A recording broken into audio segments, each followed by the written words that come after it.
dia kan Mas Agusnya itu berjalan itu di depan saya, terus Mas Lutfi di depan, jadi dia di tengah-tengah lah. Nah secara tiba-tiba dia tuh langsung jatuh, plek. Itu bertiga? Iya bertiga. Akhirnya di itu diceritakan di sana Mas Agus ternyata kerasukan.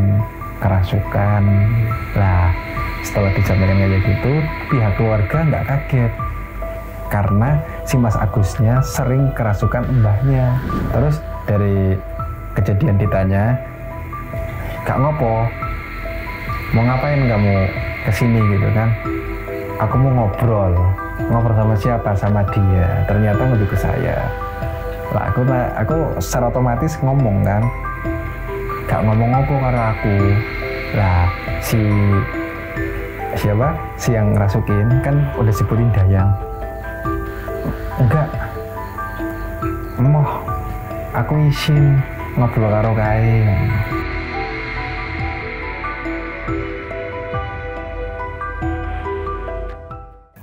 Halo teman-teman, bertemu lagi dengan saya Muslim Putra, tetap di Demit, diskusi, eksplorasi, mitos dan misteri. Di video kali ini kita akan bercerita tentang seseorang narasumber yang pernah menjadi partner ngobrol seseorang yang kesurupan Dayang. Menurut informasi yang saya dapatkan, kejadian kesurupan selalu terjadi dan menjadi budaya adat tradisi setiap akan menyelenggarakan pewayangan merdi desa di desa tersebut. Seperti apa ceritanya? Mari kita tanyakan langsung kepada narasumber kita. Selamat datang kembali, Mas Tafi. Oke, terima kasih. Alhamdulillah sehat. Bagaimana aktivitas? Apakah masih majlisan? Alhamdulillah sudah enggak sekarang. Oh, sekarang udah enggak ya? Aduh, ini ada kucing. Wah, pencinta. Saya pelihara banyak kucing. Wah, lumayan. Tahu nggak alasannya? Apa? Konon anjing itu, orang pelihara anjing untuk perlindungan secara fisik, ya kan? Sedangkan orang pelihara kucing, terutama orang-orang kuno ya. Ya benar-benar. Mitos dari kuno, dari masa lalu, orang pelihara kucing itu untuk perlindungan metafisik atau spiritual. Jadi kadang kucing mapan di sebelah kaki kita, gitu kan? Kadang dia itu melindungi kita secara spiritual. Nah, bahkan kucing-kucing kecil seperti ini, dia sering main-main sama anak-anak. Iya, sama sesuatu yang nggak kelihatan gitu. Malah askral ya. Iya. Jadi saya lebih nyaman aja kalau melihara kucing. Ada banyak di rumah, ada 4. Lumayan. Nah, ini satu di sini. Oh ya, jadi lupa. Bisa diceritakan kejadian waktu Mas Tafi ini menjadi partner ngobrol sama Dayang di mana? Desa Sigedang. Desa Sigedang ya? Iya. Itu Tambi. Bener. Ya. Itu seperti apa itu? Kejadiannya itu kapan? Itu udah lama. Sudah lama ya? Iya bener, udah lama. Itu seperti apa kejadiannya? Kejadiannya itu waktu anak asuh saya lah. Dulu kan waktu di pesantren kan banyak anak kecil. Ya. Berhubung saya yang paling gede dalam satu kamar, saya mengasuh dia dengan lantaran orang tuanya si anak itu menitipkan kepada saya. Disuruh ngomong, disuruh jaga, disuruh ngatur keuangannya. Karena namanya anak kecil kan. Itu yang diasuh itu yang kesurupan nanti itu? Enggak. Bukan ya? Temannya. Oh, temannya. Terus yang kesurupan itu siapa? Yang kesurupan namanya Mas Agus. Dia orang Temanggung. Mas Agus? Iya, Mas Agus. Itu anak asuh juga? Atau teman pondok? Bukan, itu teman satu kelas. Tapi akrab. Beda kamar, tapi akrab. Itu kejadiannya di Sigedang ya? Iya, di Sigedang. Itu sedang main, di Sigedang itu Mas Tafi itu sedang main atau sedang liburan atau sedang acara pondok?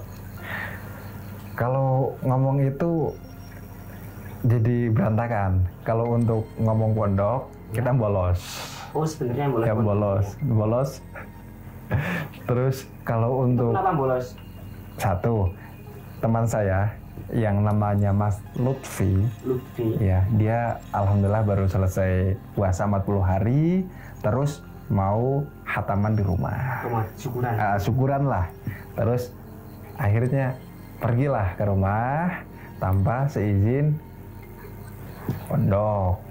Otomatis kan udah melanggar. Ya. Terus dari rumah kita syukuran. Nah Mas tapi kok ikut? Ya karena si Lutfi itu anak asuh saya. Oh iya iya. Dia dalam arti kalau saya nggak ikut ke rumah, dia kurang seneng, kurang bombong, kurang marem. Nah itu rumahnya di Cikidang itu? Ya di Cikidang. Hmm. Terus setelah selesai acara syukuran, kan ada dari pihak keluarga lah yang bedah ngaji bareng. Setelah itu selesai, dan di waktu itu acara hatamannya Mas Lutfi sama Merdi Desa atau intinya wayangan tuh deket, jarak sekitar selisih 4 hari lah. Oh berarti bebarengan gitu ya, artinya di desa itu sedang sibuk, sedang gubruk istilahnya. Oh bener. Dan persiapan. Oh bener. Di desa, wayangan dan sebagainya gitu. Waktu sekitar jam berapa coba? Nggak saya ingat. Setengah 12-an lah, setengah 12-an. Malam? Setengah 12-an malam. Saya baru mampir ke tempat simbahnya Mas Lutfi, namanya Mbah Bau. Terus nanti dia itu kadus gitu ya? Kadus, Mbah Bau. Kadus, berhubung udah malam, kita pamitan. Pas waktu mau pamitan, kita bertiga kan. Rumahnya Mas Lutfi kan kalau habis pulang dari Mbah Bau, lewat gang. Pas baru lewat gang, baru langkah berapa lah dia kan berjalan di keluar dari rumah, di sana itu suasananya di gang gitu. Gang gitu. Dia kan Mas Agusnya itu berjalan itu di depan saya, terus Mas Lutfi di depan, jadi dia di tengah-tengah lah. Nah secara tiba-tiba dia tuh langsung jatuh, plek. Itu bertiga? Iya bertiga dia jatuh sendiri. Si Agus itu? Terus kan otomatis saya kan kaget. Oh saya sambil ngelinting. Oh nggak apa-apa. Saya kan kaget. Terus saya panik. Akhirnya si Lutfi itu manggil lah bapaknya. Kan rumahnya Lutfi sama mbahnya kan deket. Manggil lah bapaknya. Nah terus akhirnya dibopong si Agus itu. Bopong ditaruh di rumahnya Mas Lutfi. Terus dia kan nggak sadar. Agus itu orang mana? Agus itu orang Temanggung. Oh bukan orang Pribumi ya? Bukan. Dia teman mondok juga? Teman mondok. Terus habis dibopong sama bapaknya Lutfi, dibangunin nggak sadar-sadar. Berarti waktu jalan itu pingsan gitu aja ya? Langsung pingsan. Secara tiba-tiba pingsan. Blek. Udah coba dibangunin belum di lokasi? Belum, dikarenakan kita kan kaget. Dari sehat tiba-tiba jatuh, otomatis kan refleksnya kaget kan. Takut ada penyakit apa yang menimpa. Lah ternyata setelah dibopong sama bapaknya Mas Lutfi, ditanyain, dia nggak sadar-sadar. Terus dari bapaknya Mas Lutfi itu ambil kesimpulan, yaudah panggilkan Mbah Kadi. Mbah Kadi itu siapa? Mbah Kadi bisa dikatakan itu Mbah Dukun. Tokoh masyarakat atau memang spesialis seperti itu? Tokoh masyarakat, sesepuh, sama spesialis. Spesialis supranatural gitu? Bener. Nah, dari situ dipanggil, terus secara otomatis ditanyakan dari dia punya kelebihan bisa berdialog sama leluhur. Ternyata setelah ditanyakan, "Kowe sopo? Kamu siapa?" Dia jawab. Oh jawab? Iya jawab. Si Agusnya itu kondisi merem, kondisi masih pingsan gitu jawab? Jawab.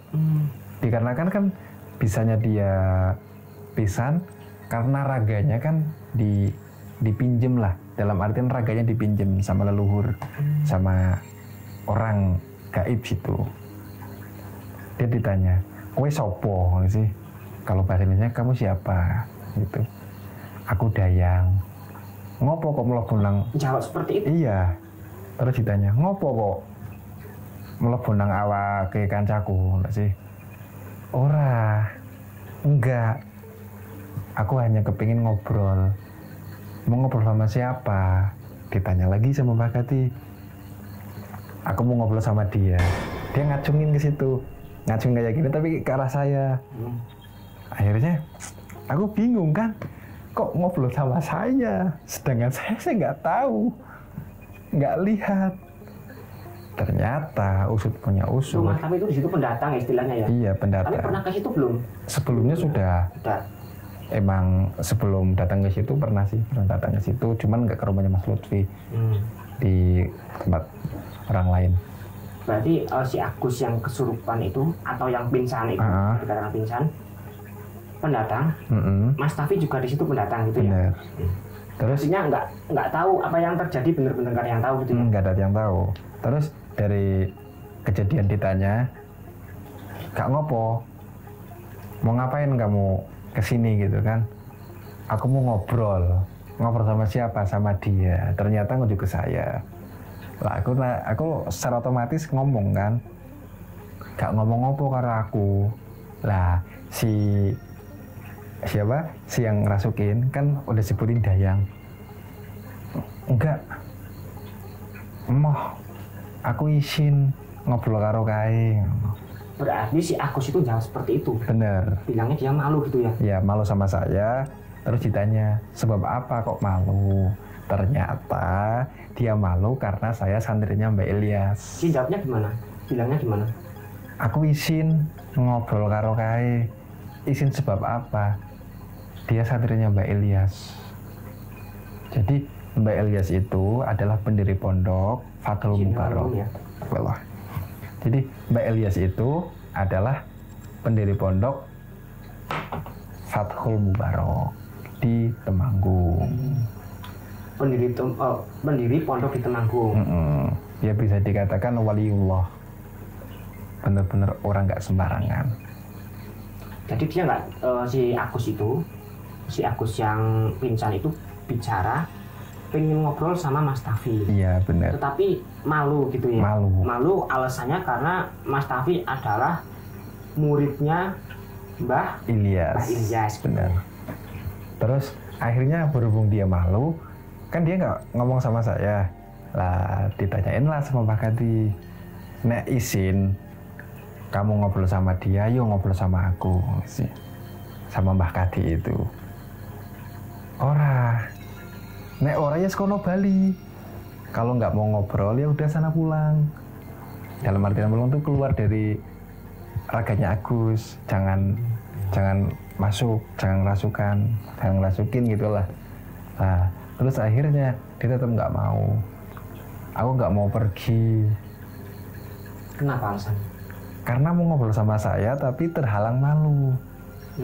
Nah terus gimana biar nggak malu? Nah akhirnya kan Mbak Kati kan sempet marah lah ya. Kalau ora gak ngomong, ngopo sampean teko? Kalau nggak mau bilang ngapain kamu datang? Kalau udah datang ngapain kamu malu? Gitu.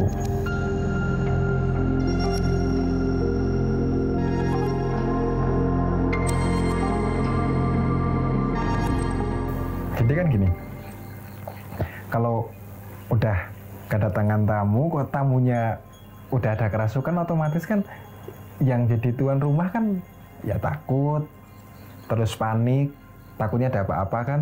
Efeknya soalnya gini, kalau orang kerasukan, habis itu pasti lemes, pegel. Oh gitu ya? Iya, terus akhirnya dari pihak keluarganya Mas Lutfi, musyawarah, minta tolong sama Pak Kaji Iswandi. Jadi tokoh agama di situ gitu. Tokoh agama.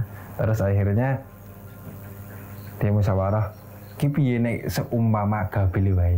Ini gimana kalau seandainya Mas Agus dibawa pulang aja. Rumahnya kan kalau dari Desa Sigedang sama Temanggung kan ya lumayan jauh, tapi kan jalur alternatif jadi cepet. Akhirnya malam-malam sekitar jam setengah 2 lah hampir itu. Berarti karena yang punya rumah itu Mas Lutfi itu yang punya rumahnya Mas Lutfi itu takut gitu ya kalau apa-apa, jadi orang di situ mufakat untuk si Agus ini dibawa pulang ke Temanggung aja gitu ya. Bener. Akhirnya setelah ada kesepakatan, ambil mobil, masukkan ke mobil. Dalam mobil tuh ditanya masih ngelantur, Dayang itu masih ikut. Kamu tuh maunya apa, karepnya apa. Jadi nggak fokus ke saya aja pertanyaannya. Jadi bisanya kamu datang ke sini mau apa, bisanya kamu masuk ke raga dia karena apa, gitu kan ditanya. Tapi waktu itu saya nggak benar-benar memperhatikan jawaban-jawaban dari itu, karena saya duduk di depan, si Agusnya sama Mbah Kati sama Pak Kati Sutyono itu duduk di belakang. Itu udah jalan atau baru dimasukin ke mobil?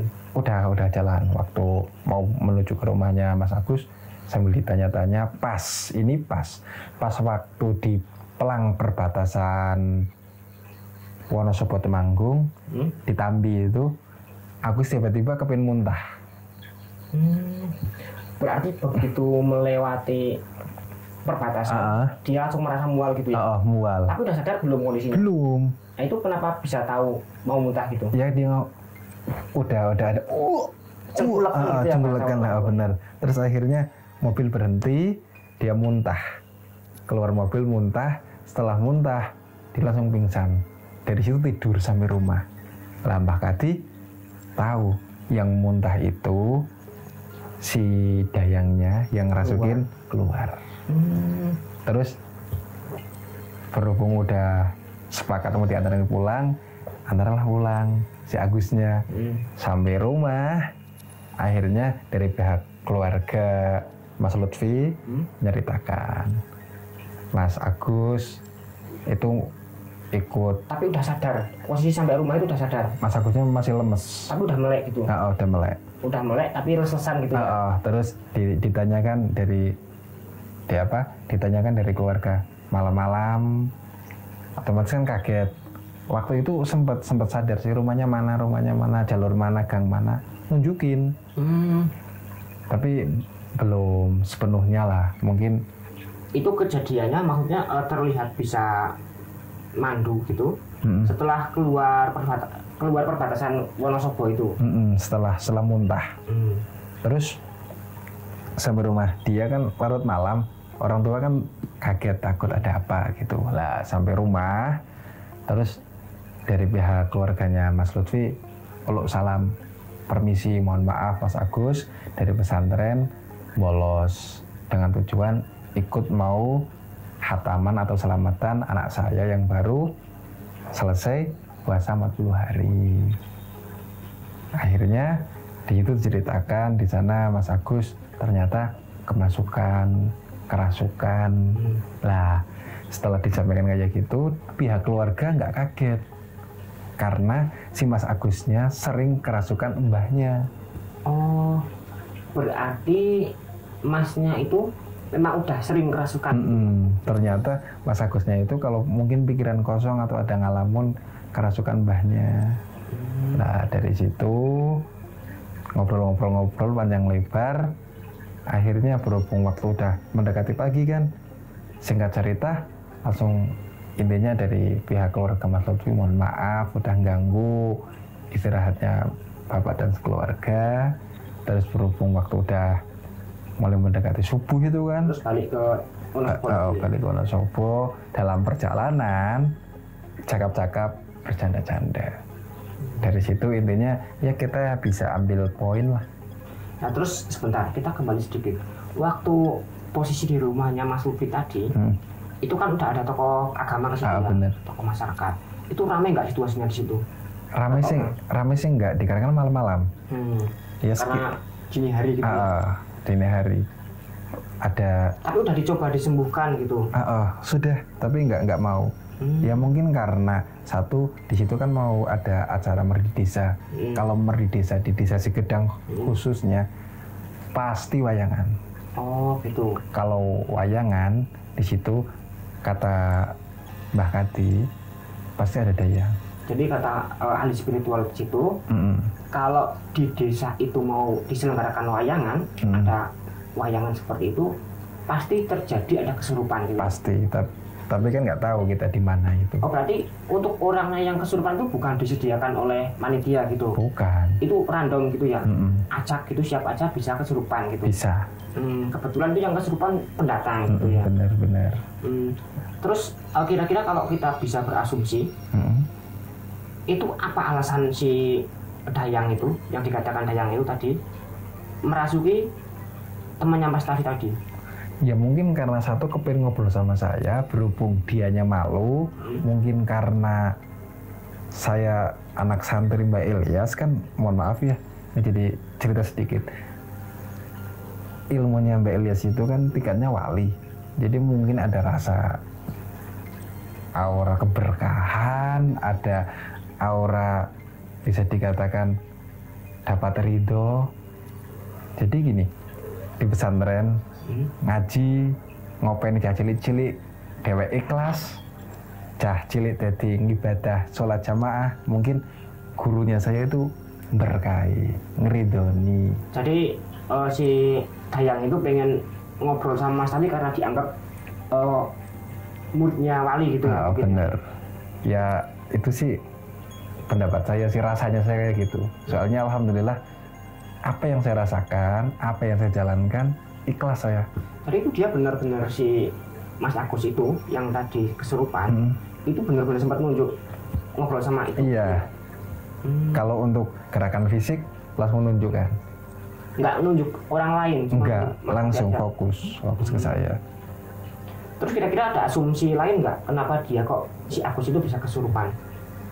Ya mungkin karena mau persiapan acara Dayang atau persiapan Merdi Desa Wayang lah, itu bisa datang itu. Jadi korban tadi bisa diasumsikan bahwa Mas Agus ini korban dari Dayang yang udah rutinan ke situ gitu ya. Benar. Tapi itu untungnya nggak ada korban ya, maksudnya si korban itu nggak mengalami luka, nggak mengalami apa gitu ya? Enggak. Kalau untuk dari segi cerita Mbah Kadi itu Dayangnya emang baik. Oh gitu. Enggak berontak. Lalu cuma mampir aja gitu ya? Mampir, ngobrol, kepingin apa. Itu setiap tahun ya gitu? Pasti. Berarti ini untungnya itu temannya Mas Lutfi yang dirasukin sama Dayang yang baik gitu ya? Bener. Yang santun istilahnya, bener. Nggak nakal gitu. Kadang kan ada ya yang kesurupan terus melukai diri sendiri gitu. Pas itu. Atau tiba-tiba lari ke jalan kan bahaya, atau lari ke kalen, ke jurang gitu kan. Iya. Kan serem. Tapi itu kebetulan yang aman gitu ya, nggak ada luka fisik, nggak ada, paling cuma luka cuman capek aja mungkin ya. Bener. Jadi ya kayak gitu. Intinya setelah selesai kita antarkan ke rumahnya Mas